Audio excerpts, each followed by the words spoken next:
इस वीडियो का full credit जाता है अंकित भाटिया सर को।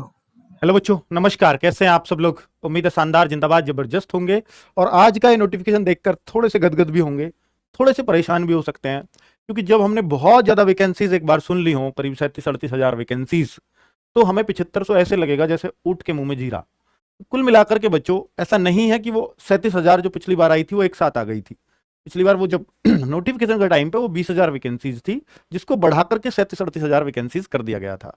आपने और भी जैसे एसएससी में, जीडी में वैकेंसीज, एमटीएस में वैकेंसीज, वो भी नोटिफिकेशन के बाद इंक्रीज होती रही है, लगातार 2-2, 3-3 बार इंक्रीज हुई है।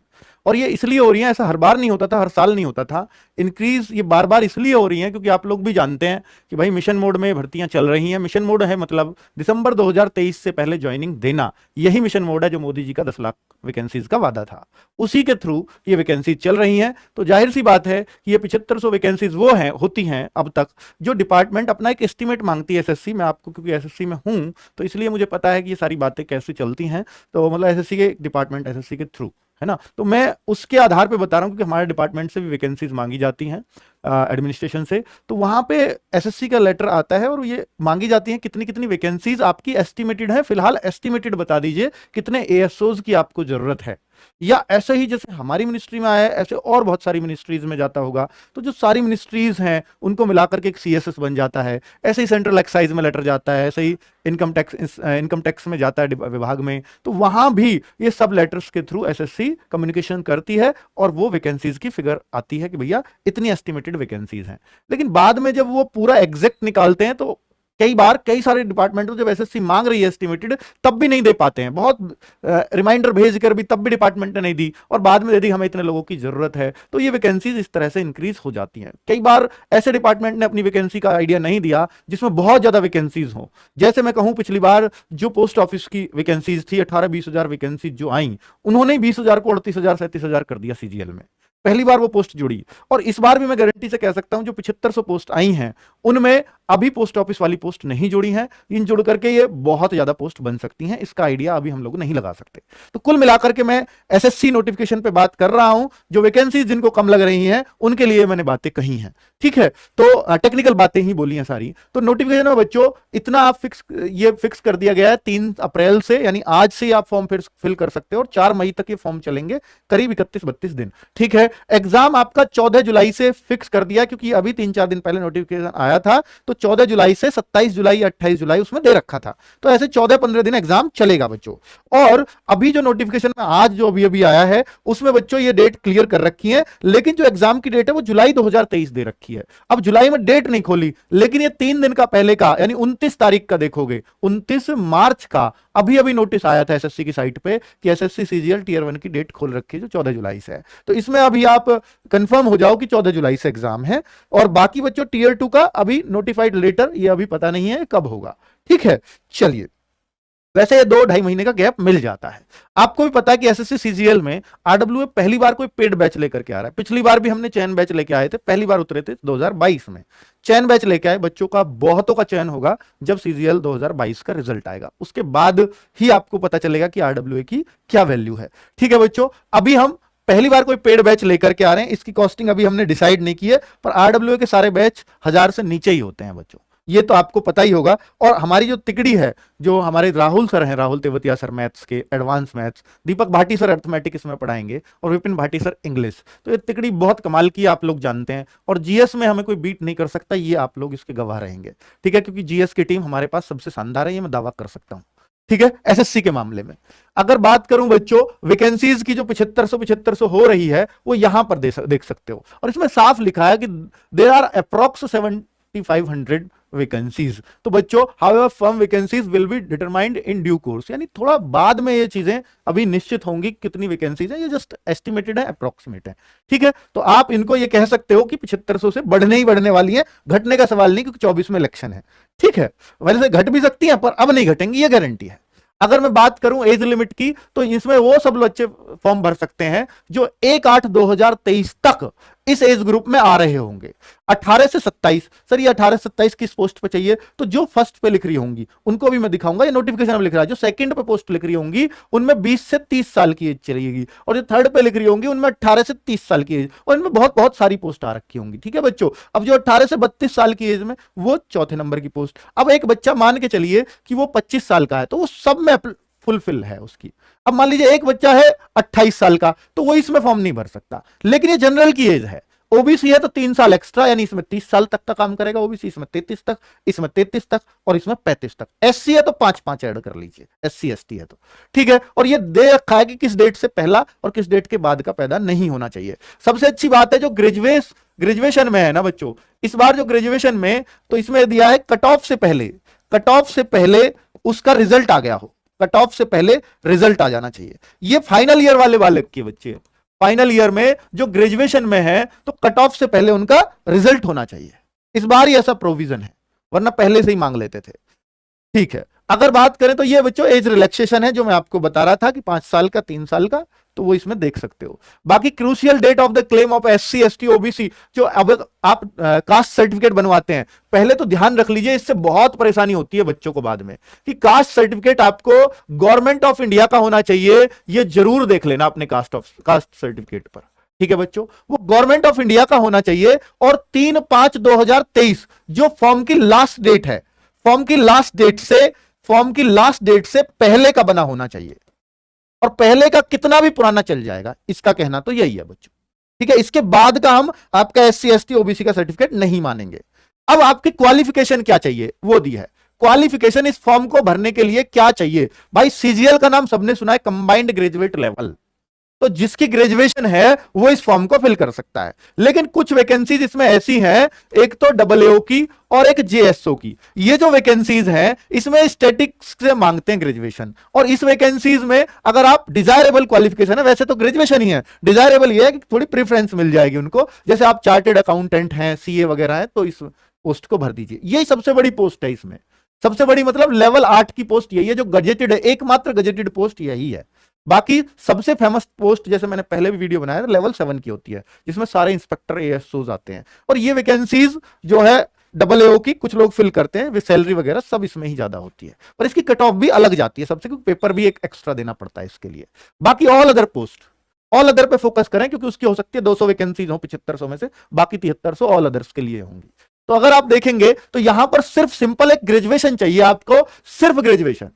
तो ग्रेजुएट आप होने चाहिए, परसेंटेज मैटर नहीं करता, परसेंटेज कुछ भी आपका आया हो, आपकी अगर ग्रेजुएशन है तो आप इस फॉर्म को फिल कर सकते हैं, और आप सबके बराबर है। फिर आपका 10th में ग्रेस से पास हो, आप 90% से पास हो, इसमें फर्क नहीं पड़ता। 12वीं में आप ग्रेस से पास हो, पास होने चाहिए यार, कितने भी परसेंटेज हो, ग्रेजुएशन में कितने भी परसेंटेज हो, आप इस फॉर्म को फिल कर देंगे। ठीक है बच्चों, चलिए, तो ये क्लियर अब आपको हो ही चुका है। और लास्ट में रिटरेटेड क्या कर रखा है, it is reiterated that the result of requisite education must be have declared on university position of result by the university. हाँ, ये वही है बच्चों, cut off date does not fulfil the, हाँ बाय कट ऑफ डेट, जो मैंने बताया था ना कि फाइनल ईयर से की जो फाइनल ईयर में बच्चे हैं वो कट ऑफ डेट तो बच्चों मेरिट का कट ऑफ नहीं है, ये सॉरी, ये मैं गलत कह रहा हूं। कट ऑफ डेट इसने शायद 1/8 को माना है, ये कट ऑफ डेट ये है बच्चों 1/8। ये कट ऑफ वो नहीं है, सीजीएल का कट ऑफ नहीं है, मेरे को करेक्ट करना, अगर आप देखेंगे प्री की कोई कट ऑफ नहीं है,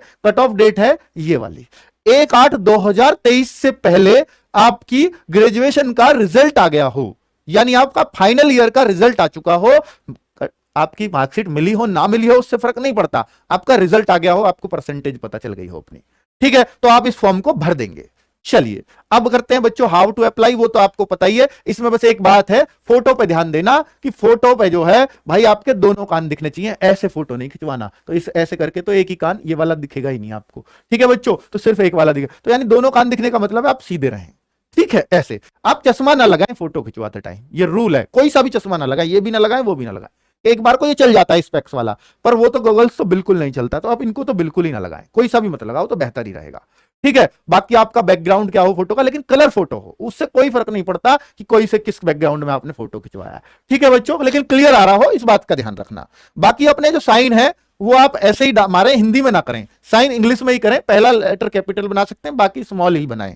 ठीक है, पहले ऐसे कैंसिल हुए हैं नहीं तो बच्चों के फॉर्म, ₹100 एप्लीकेशन फीस के लगेंगे, और ये भी सिर्फ जनरल वालों को, ओबीसी वालों को और ईडब्ल्यूएस वालों को, वो भी बॉयज को, मेल को, फीमेल को नहीं, बाकी मेल को सिर्फ इनको, SC ST के male free of cost form भर सकते हैं, लड़कियां किसी भी कैटेगरी की हो फॉर्म भर सकती हैं फ्री ऑफ कॉस्ट, और एक्स सर्विसमैन किसी भी कैटेगरी के हो सबका फ्री फॉर्म भरा जाएगा।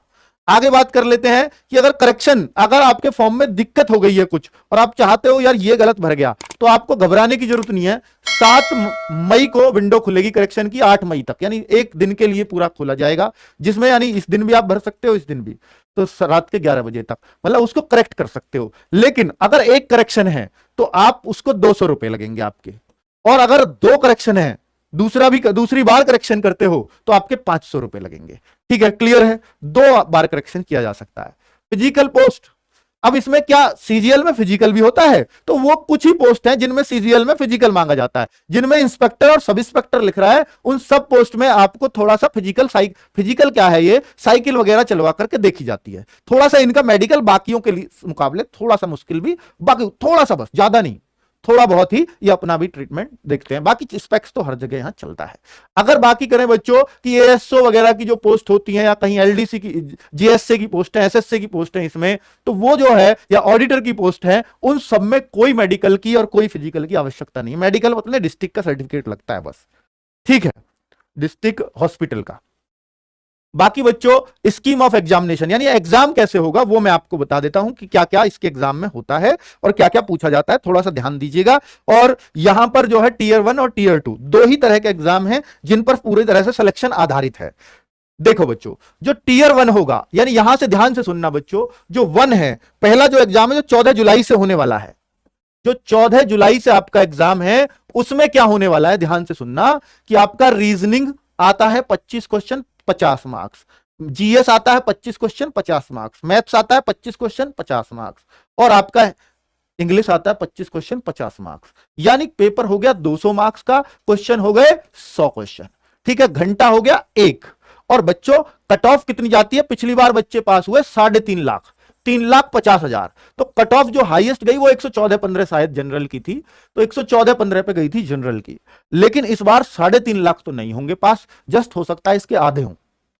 तो अगर इसके आधे बच्चे पास हुए तो ये कट ऑफ हो सकता है 114-15 से, अगर ऐसा ही पेपर आया तो 125 तक भी जाए, तो आपको 125 तो टारगेट मानना ही है। अब 125 की जगह चाहे आप 150 ले आओ, चाहे आप 170 ले आओ, इसके मार्क्स जुड़ते नहीं है, जस्ट ये क्वालिफाइंग है पहला पेपर, यानी टीयर 1 इसको बोलेंगे। अब टीयर 2 की बात करते हैं, जिससे फाइनल कट ऑफ बनती है और इसी से पूरा सिलेक्शन डिपेंड करता है। पहले पेपर में तो पास होना है, पर पास होने के लिए 125 लाने के लिए भी एडी चोटी का दम लगाना पड़ेगा बच्चों। अब बात करते हैं टीयर 2 की, तो टीयर 2 में क्या क्या आता है ध्यान से सुनना। ये पिछली बार से ही चेंज हुआ है बच्चों, 2022 से, उससे पहले तो हमेशा से ही एक जैसा ही चला है। अब क्या है, मैथ्स और रीजनिंग इसमें आ गए हैं, तो बच्चों मैथ्स और रीजनिंग इसमें मतलब रीजनिंग और जीएस आ गया, पहले मैथ्स और इंग्लिश ही हुआ करता था। तो अब इसमें मैथ्स और रीजनिंग के 30-30 क्वेश्चन हो गए हैं, जो टोटल 60 क्वेश्चन, एक क्वेश्चन 3 नंबर का, यानी 180 में से मार्क्स आपको मैथ्स रीजनिंग में मिलेंगे, जो 1 घंटे में आपको करना होगा। पूरा पेपर जो होता है ये टीयर 2, 2 घंटे 15 मिनट आपको मिलते हैं, लेकिन पहले घंटे में आप सिर्फ मैथ रीजनिंग ही कर सकते हो। मैथ में पहले मैथ करना है, रीजनिंग वो आपकी चॉइस है, लेकिन आप ये नहीं खोज सकते कि सर 2 घंटे 15 मिनट इकट्ठे मिल रहे हैं तो इंग्लिश भी इसमें कर लें, या इंग्लिश का टाइम बचे तो क्या मैथ्स पे लगा सकते हैं? जी नहीं। तो बच्चों 60 क्वेश्चन आपको 60 ही मिनट में करने हैं, तब उसको सबमिट करेंगे सेशन, तब आपका इंग्लिश और जीएस खुलेगा। इंग्लिश और जीएस खुलेगा ही तब जब आपका मैथ रीजनिंग सबमिट हो जाएगा। इनके लिए 1 घंटा अलग से आपको मिलेगा, दोनों के लिए। सर 1 घंटा इंग्लिश और जीएस, फिर 15 मिनट एक्स्ट्रा किस लिए अभी बताऊंगा। तो इंग्लिश में 45 क्वेश्चन मिलेंगे, जीएस में 25 क्वेश्चन मिलेंगे, टोटल 70 क्वेश्चन हो गए।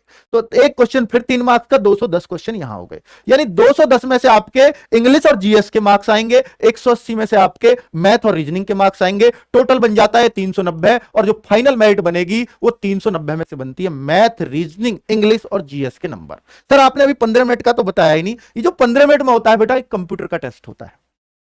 फिर सर इसके मार्क्स 60 मार्क्स का है, 20 क्वेश्चन इसमें पूछे जाते हैं, 20 क्वेश्चन पूछे जाएंगे जो 60 मार्क्स का है। क्या ये नंबर नहीं जुड़ेंगे? नहीं, ये जस्ट क्वालिफाइंग है। सर क्वालिफाइंग कितने पे होता है? तो इसका क्वालिफाइंग सुन लीजिए, जो टीयर 1 क्वालिफाइंग है उसमें तो आपको कट ऑफ में आना पड़ेगा। जैसे इस बार 114-15 पे गई जनरल की, अगली बार हो सकता है 125 पे जाए, क्योंकि वैकेंसीज कम है। उतनी वैकेंसी हो गई फिर तो कोई टेंशन ही नहीं है। ठीक है, अब बच्चों, अब जैसे मैं इसकी बात करता हूं कंप्यूटर की, तो ये क्वालिफाइंग है सर, इसकी फिर कट ऑफ जाएगी क्या अलग से? नहीं, इसमें एक फिक्स है जो मैं आपको दिखाना चाहता हूं बच्चों। इसमें एक फिक्स, अभी जैसे अगर मैं बोलूं ये रहा, जैसे अगर बोलूं तो कंप्यूटर में जनरल वालों को 30% मार्क्स लाना है, यानी जैसे 20 क्वेश्चन है तो 20 क्वेश्चन का 30% कर दो, तो इसका मतलब होगा 6 क्वेश्चन। तो 6 क्वेश्चन जनरल वालों को सही करना है, जनरल कैटेगरी को। अगर मैं ओबीसी और ईडब्ल्यूएस की बात करूं तो 25% मतलब 5 क्वेश्चन, और मैं अगर एससी एसटी कैटेगरी की बात करूं तो 20%, और 20% मतलब 4 क्वेश्चन। 20 में से सिर्फ 4 क्वेश्चन। सर ये तो बहुत ही आसान है, फिर कंप्यूटर दिया ही क्यों? बेटा इस बार ना कंप्यूटर ने ढीला कर दिया बच्चों को। कंप्यूटर, बहुत सारे बच्चे ऐसे हैं मेरी जानकारी में ही कि जिनके 300 के आसपास नंबर बन रहे हैं, और 300 बहुत है सेलेक्ट होने के लिए 2022 में। 280 पे बच्चा सेलेक्ट होगा, 275 पे भी होगा, 70 पे भी होगा। ठीक है, लेकिन वो रह कहां गए? कंप्यूटर में नहीं ला पाए 6 क्वेश्चन में 20 में से। सर ऐसा कैसे हो गया? कंप्यूटर थोड़ा हार्ड पूछ लिया, और हार्ड क्या पूछ लिया? कंप्यूटर किसी ने पढ़ा ही नहीं यार, 20 में से 6 करने, मैं तो यूं ही कर जाऊंगा। तो वो ओवर कॉन्फिडेंस में रह गए और ऊपर ऊपर से पढ़ के चले गए, जबकि जिन्होंने पढ़ा था ना अच्छे से, वास्तव में वो 20 में से 12-13 करके आए थे और सबके सही थे। ऐसे बहुत सारे स्टूडेंट हैं जिन्होंने नवीन सर से पढ़ा था या हमारे शिवम सर से पढ़ा था, और वो 20 में से 16-16 क्वेश्चन भी सही हैं। सोचो, तो ऐसे भी स्टूडेंट्स हैं, ठीक है, जो हमसे बहुत पहले से जुड़े हुए हैं, दिल्ली पुलिस वगैरह के लिए पढ़ा है इनसे, तो वो भाई वो मतलब इतना अच्छा पेपर भी करके आए हैं कंप्यूटर में। तो मैंने आपको समझा दिया कंप्यूटर का क्या रोल है। बाकी बच्चों जो कट ऑफ बनेगी वो 390 में से बनेगी। कैसे बनेगी समझा दिया। अब ये बचता है बच्चों सेशन 2, तो यानी इसके बाद जो आता है, जब आपका 2 घंटे 15 मिनट का पेपर हो जाएगा कंप्यूटर समेत, इसके बाद आपका क्या कराया जाएगा बच्चों? इसके बाद आपको गैप दिया जाता है 1-आध घंटे का बीच में। ठीक है, जैसा इस बार हुआ, पहली बार ऐसा ही तो हुआ था, अब की बार तो वो बच्चों की बता रहा हूं। तो वहां उसमें आपको थोड़ा गैप दिया जाएगा, घंटे 2 घंटे का जो भी वहां फिक्स होगा, उसमें 15 मिनट के लिए आपको फिर टाइपिंग के लिए बिठाया जाएगा। ये पेपर 2 पेपर 3 ये तो उनके लिए जैसे जेएसओ का देना है, और ये डबल एओ वालों को। बाकी जो ऑल इतनी सारी पोस्ट होती है यहां पर 20-50 तरह की, उनमें सिर्फ ऊपर तक ही आप दी एंड करके आ जाओगे, यहां तक ही। बाकी ये इनको भी देने, इनको भी ये देना पड़ेगा, ऊपर वाला भी। तो बच्चों data entry operator, data entry task इसको बोलते हैं। इसमें 15 मिनट में 2000 की डिप्रेशन दबाने होते हैं, जिसमें कुछ गलतियां माफ होती हैं, वो फिक्स होता है इनका 5% गलतियां माफ। 2000 की डिप्रेशन का मतलब है सर वर्ड्स कितने हो गए, 5 का भाग दे दो, क्योंकि 5 कीज का एक वर्ड मान लिया जाता है, स्पेस भी इसमें शामिल है, तो 400 वर्ड्स बन जाते हैं बच्चों। 400 वर्ड 15 मिनट में, तो ये स्पीड जो बनती है वो 26.6 WPM बनती है, जिसको शायद बच्चा अगर महीने भर प्रैक्टिस कर ले, या मैंने महीना ज्यादा ही बोल दिया, तो इतनी स्पीड ले आता है। इतने WPM की स्पीड होनी चाहिए। ठीक है बच्चों, अगर घबराए नहीं तो ये आराम से कर लेंगे। इस बार दिक्कत आई थी इसमें बच्चों को, कीबोर्ड सही काम नहीं कर रहे थे। आप अपना कीबोर्ड जरूर चेक कर लेना वहां जाकर, मेरी इस बात को याद रख लेना बच्चों। ठीक है, तो आपका ये भी क्वालिफाइंग है, कंप्यूटर भी क्वालिफाइंग है। 390 में से जो जितना ज्यादा स्कोर करेगा वही इसमें फाइनल सिलेक्शन लेगा और उतनी अच्छी पोस्ट पे लेगा। अब बच्चों मैंने आपको ये सारी जानकारी दी है। अब हम जो यहां पर इस निर्माण बैच में तैयारी कराएंगे वो प्री की भी कराएंगे, यानी टीयर 1 की। केवल टीयर 1 को लेकर नहीं चलेंगे क्योंकि वो तो क्वालिफाइंग है। हमें जो टारगेट करके करना चाहिए सीजीएल की तैयारी, मेरे अकॉर्डिंग अगर आप चलना चाहोगे तो आपको टीयर 2 को ही टारगेट करना चाहिए। ठीक है, और टीयर 1 को टारगेट कर लो यार, या टीयर 2 को कर लो। टीयर 2 और टीयर 1 में फर्क क्या है? मैथ, रीजनिंग, जीएस, इंग्लिश चारों में टीयर 1 में भी यही पढ़ना है, टीयर 2 में भी यही पढ़ना है। सर फर्क क्या रहेगा? कंप्यूटर क्वालिफाइंग है वो ही पढ़ना है एक्स्ट्रा, और क्या फर्क है ये बता दो। तो बच्चों सिर्फ मैथ्स के 3-4 चैप्टर एक्स्ट्रा हैं। रीजनिंग में यार तुम इतना पढ़ते ही हो दोनों जगह, कुछ खास फर्क आता नहीं। इस बार पेपर देख लिया था सर, जीएस दोनों जगह एसएससी की एक जैसी पूछी जाती है, और बात बचती है इंग्लिश की, तो इंग्लिश में भी फर्क देखने को बिल्कुल भी नहीं मिला था टीयर 1 और टीयर 2 में। तो यानी आप जो तैयारी आप कर रहे हो, आप अपनी मैथ्स की, रीजनिंग की, जीएस की, इंग्लिश की, तो वही तैयारी जो प्री की करोगे सेम टू सेम तैयारी मेंस की रहेगी। 4-6 चैप्टर एक्स्ट्रा है मैथ्स के, उन्हें मेंस के टाइम पे ही करना। ठीक है, इतना 2 महीने का गैप मिल जाता है आराम से। वो जो 2 महीने का गैप मिलता है ना, उसमें तो आपको दबा के प्रैक्टिस ही करनी चाहिए। कोर्स तो आपको टीयर 1 तक बहुत अच्छे से कर लेना चाहिए, ये मेरी पर्सनल सलाह है आप सब लोगों को। ठीक है बच्चों, तो ये बैच आ रहा है, इसको हम इस बैच को लेकर के आ रहे हैं बच्चों 10 अप्रैल से। ठीक है। 10 अप्रैल से इस बैच को लेकर के आ रहे हैं, निर्माण बैच, जो आपका निर्माण करवाएगा, बारे में मैं दे चुका हूं। पोस्ट बहुत अच्छी है, मैं कहूं कि यूपीएससी के बाद अगर कोई सबसे शानदार पोस्ट है नौकरी करने के लिए तो वो सीजीएल ही है, सबसे फेमस भी है। और बच्चों बहुत बच्चा फॉर्म भी भरता है, कंपटीशन भी बहुत तगड़ा है, क्योंकि इसमें सभी लोग तो फॉर्म भरते हैं, किसी का फिजिकल कमजोर है, किसी का मेडिकल कमजोर है, वो सब यहां लगते हैं। ठीक है, चलिए तो फिर मिलते हैं बच्चों आपके कल राहुल सर की क्लास में। तो जरूर 9 बजे से या कितने बजे से मैं एक बार देख लेता हूं, तो उस क्लास को जरूर लीजिएगा सुबह 9 बजे से। ठीक है बच्चों, चलो, और निर्माण बैच आपके लिए शानदार तैयारी लेकर के आ रहा है। नमस्कार, धन्यवाद।